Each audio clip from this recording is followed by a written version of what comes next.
On to the fun question. So moving forward, talking about the most likable Virginia Tech men's basketball players of all time, I feel like it's hard to leave out Justin Mutz. Yes. For as long as I can remember, Zach Leday has been my favorite player for as long as time. And I think like Justin Mutz is probably rivaling that right about now. So I wanted to ask what y'all's top 3 favorite basketball players of all time are. Favorite or like likable? I don't know what's standard. Like, I guess I would just say favorite.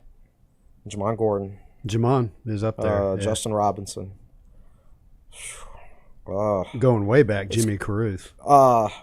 If Tyrese Radford had stayed, he'd be my number 3. Yeah. It's really disappointing for me. I grew up with Malcolm Delaney. Yeah. I loved watching him play. Eric Green as well was fantastic. Don't sleep on Seth Allen, man. Seth Allen was cool. Yeah. I remember when Seth Allen and Zach Leday transferred in, and they both had to sit out a year. Somebody gave me tickets basically behind the Tech bench, a lot of tickets. So I got to sit behind the bench a lot that year. And those two guys on the bench, just the energy that they projected was very positive. And I tell this story all the time. Seth Allen's dad used to sit like around the corner, sort of near where the players go in the tunnel.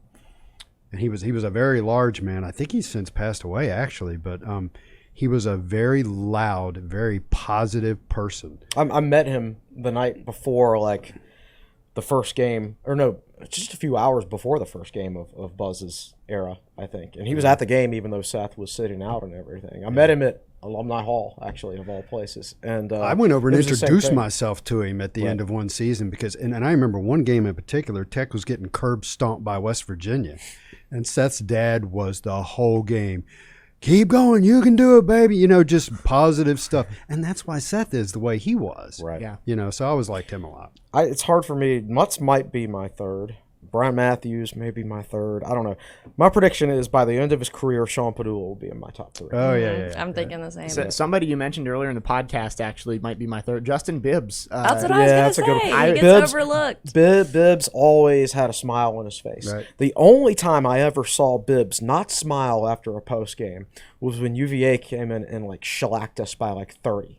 And nobody saw it coming. It wasn't a surprise that they won, but they just destroyed Tech. That was the year when Tech, like 2 weeks later, went to Charlottesville and beat them. Yes. And like you're like, oh my God, how did we just beat them in Charlottesville when they just beat us by 30 in Blacksburg?